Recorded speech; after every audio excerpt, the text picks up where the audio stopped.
எந்த இடத்துலையும் விட்டு கொடுக்காம நினச்சபடி அடையக்கூடிய தன்மைன்றது வந்து மேசராசிக்காரர்களுக்கு உண்டு. கல்லுக்குள் ஈரம்லாம் சொல்லுவாங்க பார்த்தீங்களா, அது வந்து மேசராசிக்காரர்களுக்கு ரொம்ப சரியாக பொருந்தும்.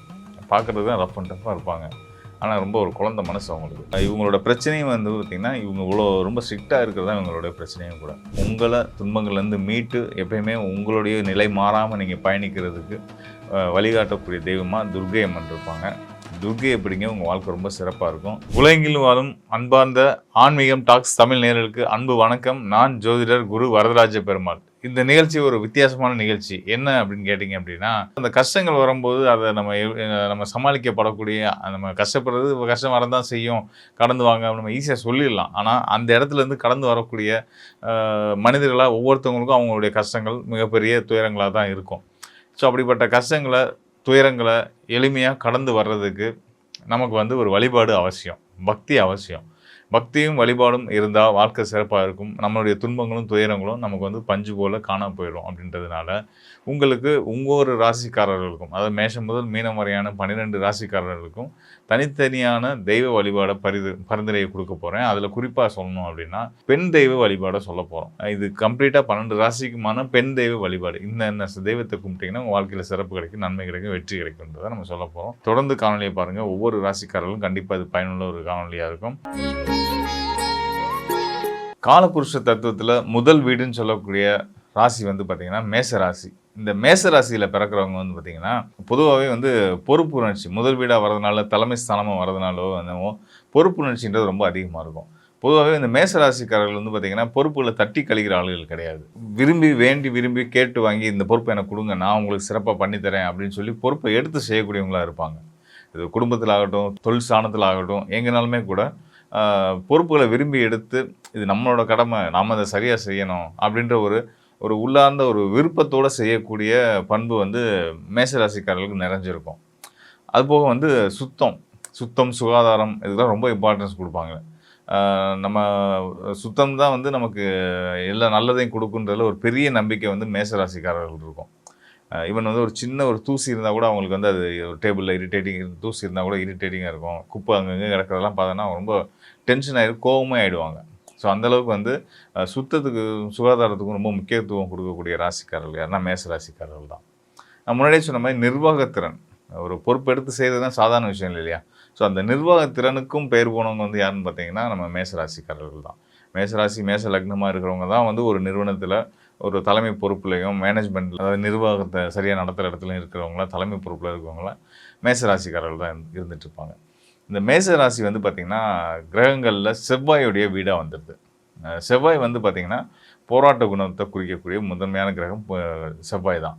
விடாமுயற்சி, போராட்ட குணம், தைரியம், தன்னம்பிக்கை இதெல்லாம் வந்து செவ்வாயோட அடையாளங்கள். ஸோ அதனாலேயே இந்த மேசராசியில் பிறந்தவங்க தான் எடுக்கிற காரியத்தில் எந்த இடத்துலையும் விட்டு கொடுக்காம நினச்சபடி அடையக்கூடிய தன்மைன்றது வந்து மேசராசிக்காரர்களுக்கு உண்டு. அதே நேரத்தில் வந்து இவங்களுக்கு இந்த கோபம் இருக்கிறது தான் குணம் இருக்குன்னு சொல்லுவோம் பார்த்தீங்களா, அந்த மாதிரி வந்து கோபமும் நிறைய வரும். கோபத்துக்கு நியாயம் இருக்கும், அந்த நியாயத்துக்காக கோபப்படக்கூடியவங்கலாம் சொல்லலாம். அதையும் தாண்டி அப்போ ரொம்ப எப்போயுமே ஒரு ஸ்ட்ரிக்ட் ஆஃபீஸர் மாதிரி தான் இருப்பாங்களா அப்படின்னா கிடையாது. ரொம்ப ஹியூமராக பேசுவாங்க. நீங்கள் எதிர்பார்க்குறத விட நல்லா பழகக்கூடிய மேசராசிக்காரர்கள், நல்ல நட்பு பாராட்டக்கூடியவர்கள் வந்து அதை உணர்ந்திருக்க முடியும். மற்றவங்கள்ட்ட தான் ரொம்ப கடுகடுன்னு இருக்கிறாங்க, பட் நம்மள்ட்ட ரொம்ப ரொம்ப ஹியூமராக பேசுகிறாரு, எப்படி இவ்வளோ ரசிக்கிற மாதிரியே இனிமையான ஒரு நகைச்சுவையெல்லாம் அவரால் பேச முடியுது அப்படின்னு யோசிக்கிற அளவுக்கு வந்து ரொம்ப ஒரு அவங்க சைடில் ஒரு ஃபன் சைடு அவங்கள்ட்ட இருக்குது. ஸோ அது ரொம்ப சிறப்பு. அதே மாதிரி வந்து பார்த்திங்கன்னா புத்தி கூர்மை, ரொம்ப ரொம்ப சிறப்பான புத்தி கூர்மை. அவங்க வந்து தன்னுடைய கடுமையான முயற்சினால் உழைப்புனால மட்டும் தன்னை நினச்ச விஷயங்களை சாதிக்கிறவங்க கிடையாது.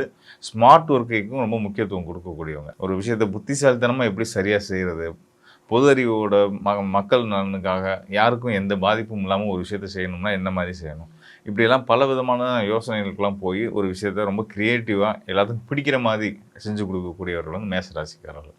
அது மட்டும் இல்லாமல் வந்து பார்த்திங்கன்னா தன்னுடைய செயலில் வந்து ஒரு தாயை போல், அதாவது ஒரு ஆணாக இருந்தாலும் சரி பெண்ணாக இருந்தாலும் சரி, ஒவ்வொரு உறவுக்கும் தான் சந்திக்கிற நண்பர்கள் உறவுகள் எல்லாத்துக்குமே வந்து ஒரு அன்பு காட்டக்கூடியவங்களாக இருப்பாங்க. பிரதிபலன் பாராத அன்பு காட்டக்கூடியவங்களாக இருப்பாங்க.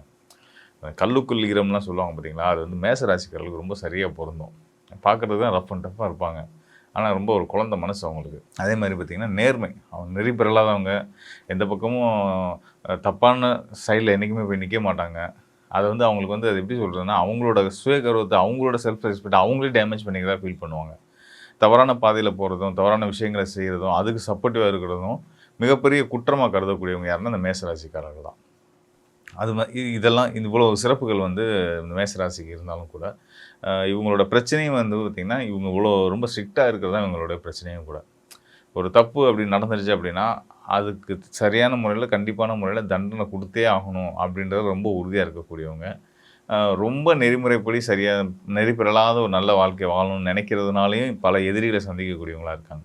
ஸோ இப்படிப்பட்ட இந்த மேசராசிக்காரர்கள் வந்து பார்த்திங்கன்னா, உங்களுடைய சங்கடங்கள் தீர நீங்கள் வந்து உக்ர பெண் தெய்வம்னு சொல்லக்கூடிய துர்க்கை அம்மனை வழிபாடு பண்ணுங்கள்.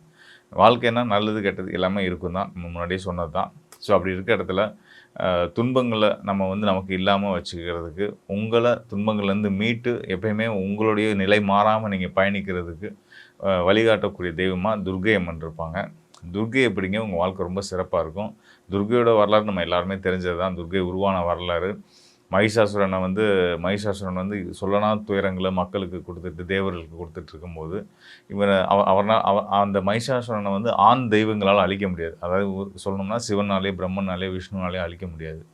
அப்போ யாரை வச்சு இவரை அழிக்கிறது? உச்சபட்ச தெய்வம் சிவம்னாலே முடியாதுன்றப்போ வந்து ஏன்னா வரம் கொடுத்ததே அவர் தான். அதனால் வந்து அவரால் அந்த வரத்தை மீற முடியாதுல்ல. அதனால் அவரை கொல்ல முடியாது, மகிஷாசுரனை அழிக்க முடியாது.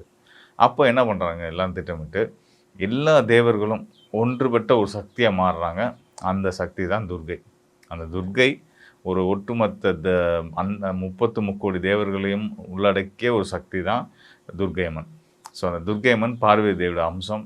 அவங்க அவதாரம் எடுத்து, மக்களுக்கு துர்க்கையாக அவதாரம் எடுத்து, அந்த மகிஷாசுரன் அழிக்கவே முடியாத ஒரு எதிரி, அவனோட போரிட்டு 9 நாட்கள் போரிட்டு 10ஆம் நாள் வெற்றி நாளாக கொண்டாடுறாங்க. ஸோ இதுதான் துர்க்கையோட அம்சம், இதுதான் வரலாறு தான். அதனால் மேசராசிக்காரர்கள் தொடர்ந்து போராடி ஜெயிக்கக்கூடிய விஷயங்கள், இதையெல்லாம் சாதிக்க முடியாதுன்னு சொல்கிறாங்களோ, இதிலெல்லாம் ஜெயிக்க முடியாதுன்னு சொல்கிறாங்களோ, அதிலெல்லாம் நீங்கள் வெல்லணும் அப்படின்னா துர்க்கை அம்மனை வழிபட்டு வாங்க. உங்கள் வாழ்க்கை ரொம்ப சிறப்பாக சந்தோஷமாக இருக்கும் அப்படின்ற சொல்லிக்கிறேன்.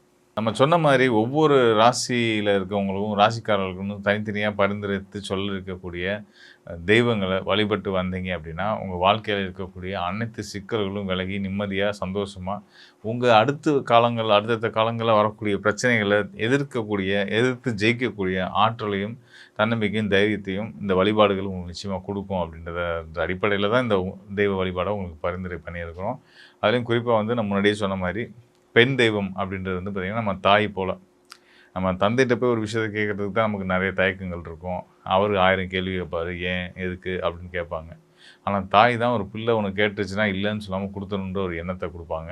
ஸோ அந்த வகையில் வந்து அன்னையை பிடிக்கும்போது வாழ்க்கையில் நம்ம வந்து இனிமையாக சந்தோஷமாக பயணிக்க முடியுன்றது அடிப்படையில் தான் ஒவ்வொருத்தவங்களுக்கும் பெண் தெய்வ வழிபாடை பரிந்துரை பண்ணியிருக்கிறோம்.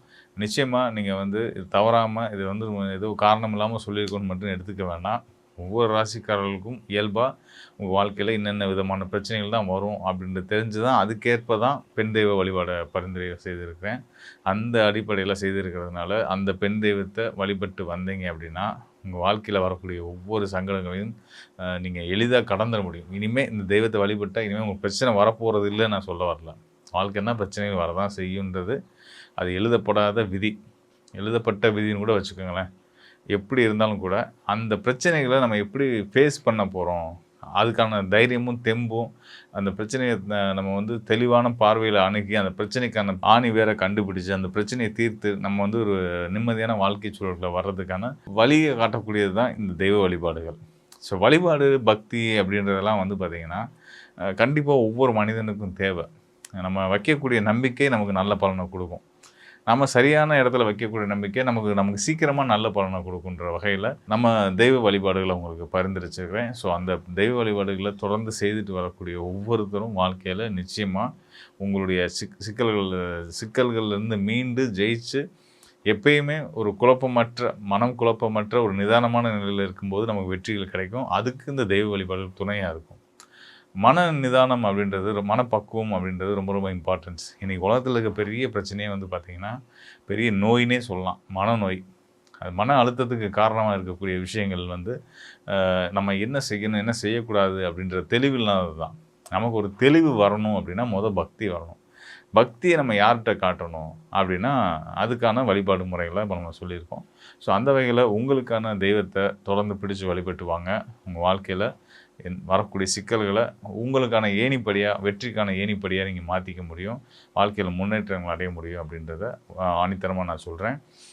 இதெல்லாம் வந்து நான் என்னோட கண்டுபிடிப்புலேருந்து சொல்றேன்னு எடுத்துக்க வேண்டாம். சித்தர்கள் சொன்ன மூல நூல்கள் அடிப்படையிலயும், இது எல்லாமே என்னுடைய ஜோதிட பலன்கள் எல்லாமே சித்தர்கள் கொடுத்த மூல நூட்கள்லேருந்து எடுத்து சொல்லக்கூடிய குறிப்புகள் தான். ஸோ அதனால வந்து நம்பிக்கையோட செய்யுங்க. நிச்சயமா உங்கள் வாழ்க்கையில மிகப்பெரிய வெற்றி காத்திருக்கு. உங்களுடைய எதிர்ப்புகள், உங்களுடைய சங்கடங்களெல்லாம் நீங்க ஜெயிச்சு வாழ்க்கையில கண்டிப்பான முறையில இந்த காணொளியை பார்த்த ஒவ்வொருத்தரும், நான் சொன்ன வழிபாடுகளை செய்ய போற ஒவ்வொருத்தரும் நிச்சயமா வாழ்க்கையில வெற்றியாளர்களா மட்டுமே இருப்பீங்க அப்படின்றத நான் உறுதியா சொல்றேன்.